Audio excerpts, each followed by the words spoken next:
Hello there. Anybody on the air yet? Sing a song. Sing it loud, sing it strong. Anybody come on?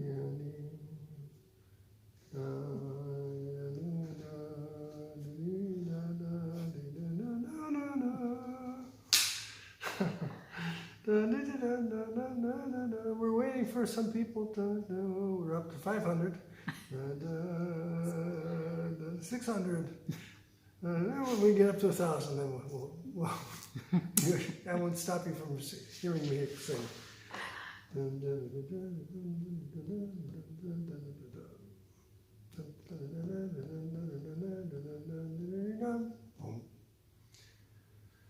Okay, so we will begin.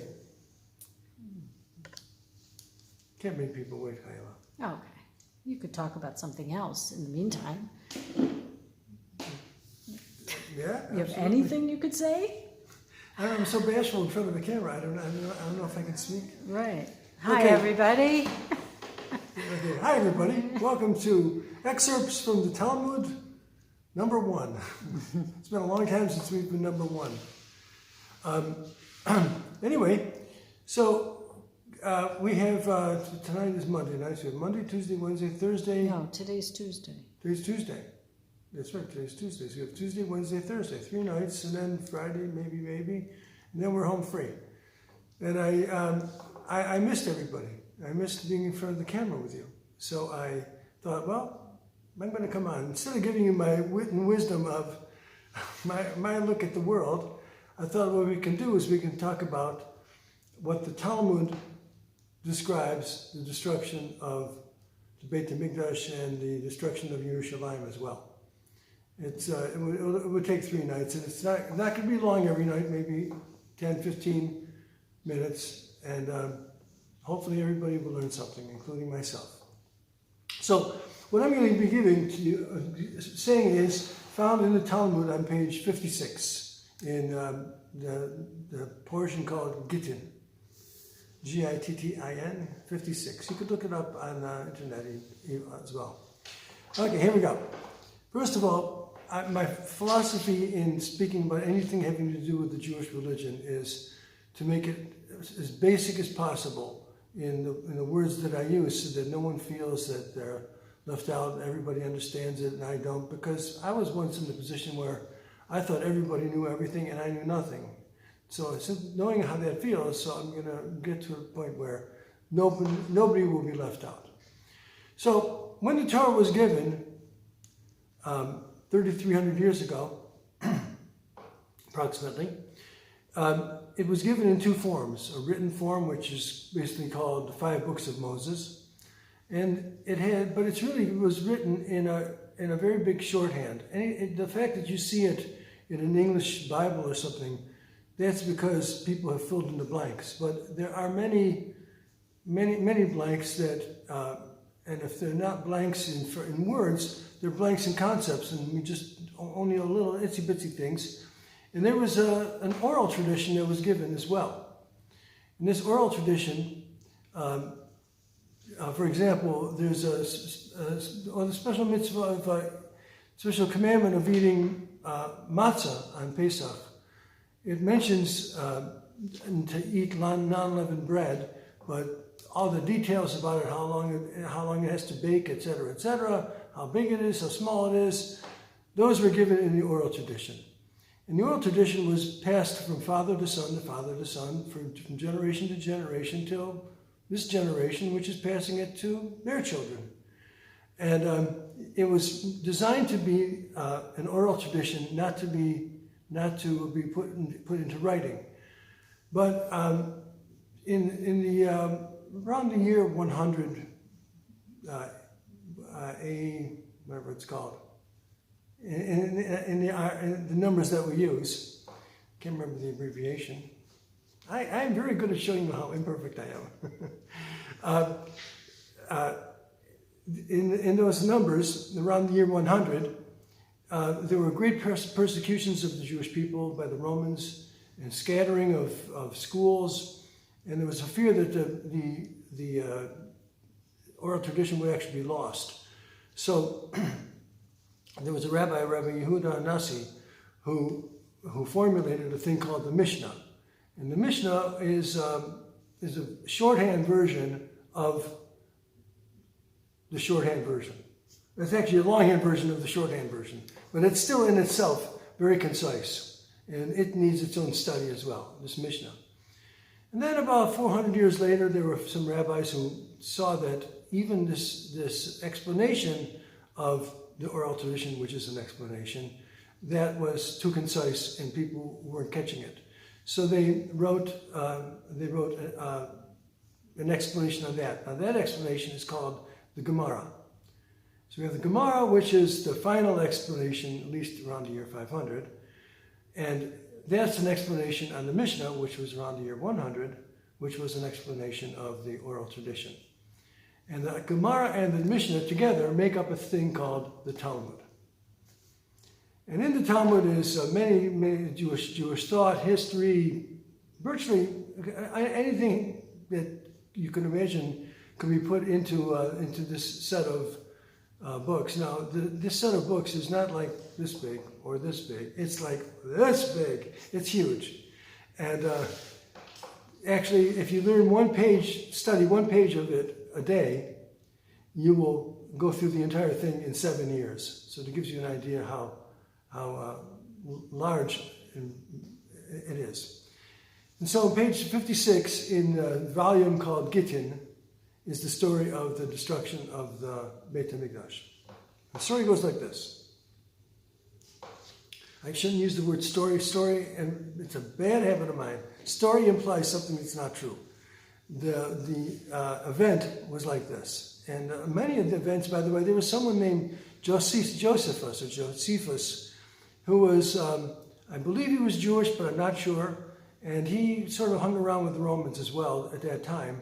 And he had his own history of the Jewish Wars, it was called. And it corroborates many of the things that we're going to talk about tonight. So there was a man who was very wealthy and very important, who made a party, banquet. And he had a servant, and he told his servant, go invite my friend Kamsa. And the friend went, and he must have seen on the address at the man's house, Kamsa and Bar Kamsa. And most people think that Bar Kamsa was probably the son of Kamsa. Anyway, so he invited Bar Kamsa to come to the party. Well, it turns out that Kamsa was a good friend of the man who threw the party, and Bar Kamsa was his enemy.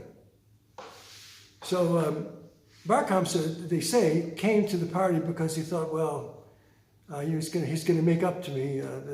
Our friendship will be renewed. So he shows up to the party, and he's eating away. And the man is totally beside himself with anger that Bar Kamsa would show up at his party. So he went up to him and told him to get out of here. And Bar Kamsa said, please, don't embarrass me. I'll pay you for my meal. He goes, no, out. He goes, I'll pay for half the meal for the entire crowd. Nope. And this is what it says in Talmud. I'm not making this up. And he says, I'll pay for the entire meal. Just leave me alone. He actually picked him up and tossed him out. Well, Bar Kamsa was quite upset and quite embarrassed by it. And he was so embarrassed, and it shows, we'll mention this later, what embarrassment can do to a person. It can make a person lose his mind and do something he normally wouldn't do. He decided to go to Caesar. And I guess in those days, Caesar wasn't just Julius Caesar, but that was the title of the king. And he went to Caesar, and he said, the Jews are having a rebellion. They want to overthrow the government of Rome in Judea, in where Israel is today. So Caesar didn't really believe him. He says, I'll tell you what, send a cow with me, and I will bring that cow to their holy temple and ask them to tell them that Caesar wants to sacrifice this cow on the altar in the holy temple. And we'll see if they offer it, then you'll see that, okay, so I was wrong. And if they don't offer it, you'll see that I was right, that they do want to overthrow the Romans. So on the way there, Bar Kamsa realized that according to Jewish law, he would be allowed to offer it on the altar, even though he wasn't Jewish. Because the holy temple was really the holy temple for the whole world. And so what he did was he put a slit in the lip of this cow, and some say he did something with a cataract in his eye to make him invalid, because a sacrifice has to be perfect. And so he shows up to the Beit HaMikdash, they call it, the holy temple, and they say, sorry, but this has a slit in his lip or eye. He can't be offered. And they said, well, the people said, like, if we don't offer it, the Caesar, the king, is going to be really upset. And who knows what would happen. And one rabbi said, yeah, I know, but if we offer, people will say that you're allowed to offer an animal that has a blemish. So the others said, well, you know what, I'll tell you what, why don't we just kill Bar Kamsa, and no one will know the difference. And the same rabbi said, yeah, but if we kill Bar Kamsa, then people will say that if someone wanted to offer something and it had a blemish, they will get the death penalty. So they just didn't offer it. So Bar Kamsa went back to Rome and told the king. And the king was, shall we say, mighty upset, and sent his troops to Jerusalem. And that is the end of tonight's excerpt from the Talmud. And but I'll just give you a thought about it. First of all, embarrassment is a terrible thing. I don't think there's anybody who has never been embarrassed. And knowing the pain of being embarrassed, it really should be an inspiration never to cause anyone embarrassment, and to go out of your way to think before acting against someone, will this embarrass him? And then there's to talk about, well, all the famous rabbis and people of power in Rome were at this party, and nobody said a word when Bar Kamsa got kicked out. There comes a time when you see an injustice being done to someone that one must stand up and say something, because don't wait for everybody else to do it, because sometimes it doesn't get done. I remember, just very, very parenthetically, I was in like grade maybe 5, 4, and my buddies and I were really upset that we did not get recess. And our school didn't have a concept of recess, and we deserved recess. So we all decided to go to the principal en masse, and we're going to tell him that we deserve recess. And this is totally true. I've told you this a million times. I would never say something to you that's not true.